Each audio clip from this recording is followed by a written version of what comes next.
இந்த கீர்த்தி சுரேஷ நம்ம தமிழ்ல இருக்கிற எல்லா மூவிலயும் கீர்த்தி சுரேஷ போட்டு ட்ரோல் பண்ணுவானுங்க. ஆனா, கீர்த்தி சுரேஷ் வந்து 2022ல ஒரு மலையாள சினிமால ஒரு படம் நடிச்சிருக்கான். எப்பா சாமி இந்த படம் தான் நம்ம பார்க்காம விட்டுட்டோமே அப்படின்னு நமக்கே தோணுச்சு காய்ஸ். கண்டிப்பா சொல்றேன். இதுக்கு கீர்த்தி சுரேஷ் நானே ஒரு ட்ரோல் பண்ணி நானே கிண்டல் பண்ணுவேன். ஆனா இந்த படத்த பார்த்தோனே தலைவி இப்படிலாம் இப்படிலாம் நடிச்சிருக்காளே! இவளாடா நம்ம ட்ரோல் பண்ணோம் அப்படின்னு சொல்லி நமக்கே தோணுச்சு. படம் தாறுமாறான ஒரு படம் காய்ஸ். கண்டிப்பா சொல்றேன். இதுல டொவைனா தாமஸ், கீர்த்தி சுரேஷ் ஒரு ஈகோவ வச்சு படம் பண்ணியிருக்கானுங்க. இந்த படத்த பார்க்கும்போது நமக்கே ஒண்ணு தோணுச்சு. இது நம்ம இந்த கதைய நம்ம எங்கேயோ பார்த்த மாரியே இருந்துச்சு அப்படின்னு. இந்தியா, பாகிஸ்தான் விஜயாண்டி நடிப்புல வந்துச்சுல்ல. அந்த ஒரு படம் பார்த்த மாரி, அந்த ஒரு படத்த லேசா ஒரு கண்டென்ட்டா எடுத்து இதுல போட்டு திணிச்சு வச்சிருக்காங்க அப்படின்னு நமக்கே தோணுச்சு. படம் பேரு வாசி.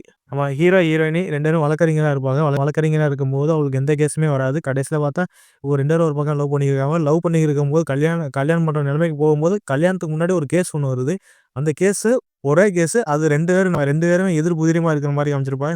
இந்த கேஸ்ல நீ ஜெயிக்கிறியா? நான் ஜெயிக்கிறேன் அப்படின்னு 2 பேத்துக்குள்ள ஒரு ஈகோ ஒண்ணு வருது. கடைசில பார்த்தா இந்த கேஸ்ல வந்து யார் ஜெயிச்சா? இதாங்க கதை.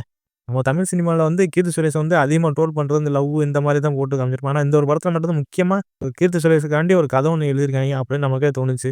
கண்டிப்பா சொல்றேங்க. படம் தாறுமாறான ஒரு படம். இதுல டொவினோ தாமஸ் நடிப்புலாம் வேற லெவல்ல இருந்து ஒவ்வொரு சீனும் நமக்கு பார்க்கும்போது, "ஐயோ! நீ இப்படி பண்றியா? அப்ப நான் இப்படி பண்றேன்." அப்படியே மாத்தி மாத்தி 2 பேருமே போட்டு நமக்கு எப்படி சொல்றது? ஒரு இன்ட்ரஸ்டிங்கா சீன்லாம் கொண்டு போயிருப்பானுங்க. நீ படம் பார்க்கும்போதே தெரியுங்க. கண்டிப்பா சொல்றேன். எப்படி சொல்றது? நம்ம டொவினோ தாமஸ்லாம் அந்த அந்த லவ் சீன்லாம் நம்ம பார்க்கும்போது வேற லெவல்ல இருக்குங்க. கீர்த்தி சுரேஷ் லவ் சீன்லாம் பார்க்கும்போது தமிழ் சினிமால எதுவுமே நம்ம ஒரு லைட்டா கீர்த்தி சுரேஷ் சொல்ல வேணா ஒரு பக்கம் பார்த்தா ஓவர் ஆக்டிங் பண்ற மாரியே இருக்கு. ஆனா இந்த படத்துல லேசா மேலோட்டமா நடிக்கிற மாரியே காமிச்சிருப்பானுங்க. இதுல லவ் சீன்ல இருந்து எல்லாமே சூப்பரா ஒர்க் அவுட் ஆகும்.